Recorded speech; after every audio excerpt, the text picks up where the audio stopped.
Brisket asked me why I didn't cut into it. So here we go.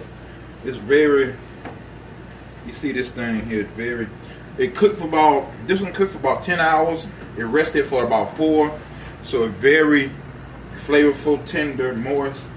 So I'm just gonna continue to cook. We got a customer, they got the moisture on that slice. Man, that's crazy. So we're gonna continue to cut this up for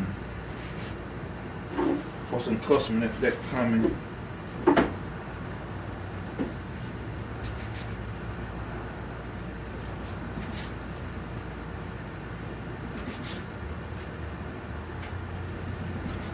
And some people don't do this, but I like to cut with the grain, so I turn it when it gets like right here. So then I come and cut